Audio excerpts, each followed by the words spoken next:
ની સાથે સાથે સવાર થઈ ગઈ છે અને મિત્રો આવી ગયા છીએ ઓફિસ અને ટાઈમ થઈ ગયો છે 9:30નો. તમે જો બહારનો નજારો સરસ મજાનો. અને પછી પહોંચી ગયા છીએ લિફ્ટમાં, જઈ રહ્યા છીએ આપણી ઓફિસના માળે. આજના વિડીયોને નિહાળતા રહો મિત્રો. કરણભાઈ મિત્રો, ત્યાર પછી અમારે એક મીટિંગ હતી તો બંને ભાઈઓ મીટિંગ કરવા નીકળી ગયા છીએ. બરોબર ને સાહેબ? કઈ બાજુ તમે જાઓ? બરોબર, સીજી રોડ. અને આપણે જઈએ છીએ પાલડી.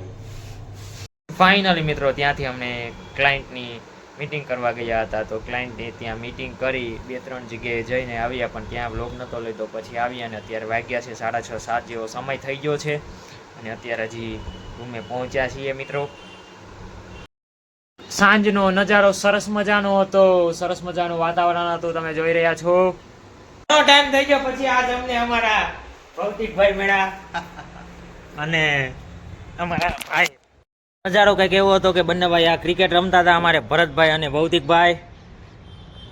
ભૌતિકભાઈ 15 દિવસથી વયા ગયા હતા કોડીનાર, અને ભરતભાઈ કોવાયાથી હજી આવ્યા છે કાલે જ તે, અને હું અત્યારે આવ્યો બંનેની પાસે.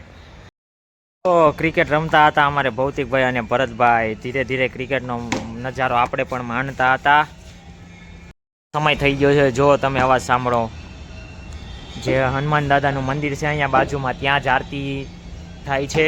આજ જીવનમાં સરસ મજાનો એક સારાંશ હું શીખું છું કે મિત્રો, જીવનમાં ગમે એવી મુશ્કેલી આવે ને, કે ગમે એવો મુસીબતનો સમય આવે ને સાહેબ, ત્યારે જીવનમાં ક્યારે હારી ન જવું. કારણ કે મિત્રો, હારવું ને અને હાર સ્વીકારવી ને એ આપણામાં નથી આવતું. ગમે એવી મુશ્કેલી આવે સાહેબ, પણ એ મુશ્કેલીને આપણે સર કરી અને આગળ વધવું, અને આપણે આપણી મોજની મહેફિલમાં રહેવું સાહેબ. એ મિત્રો, મોજની મહેફિલમાં રહેશો ને તો જ જીવન જીવવાની મજા આવશે. બરોબર ને ભૌતિકભાઈ? હા, એમ કે એમને જઈને કોઈક કહેજો કે હવે થોડાક શાંત બેઠે. કારણ કે જેમણે સફરની અંદર હમ સફર ખોયા હોય ને, એમને પછી મંજિલના મોહ ના હોય. ભૌતિકભાઈ 100%. મિત્રો ફાઇનલી એમના ફ્લેટેથી આવી ગયા હતા અને આપણે જમી કાઢવી અને ઉપર આવ્યા હતા, પણ પછી આપણે આજે રાત્રે જવાનું હતું. યુનિવર્સિટીમાં પ્રોગ્રામ હતો કોઈ કલાકાર ગઢવીનો, તો જોવા માટે ભાઈબંધો સાથે આગળ નિહાળતા રહો.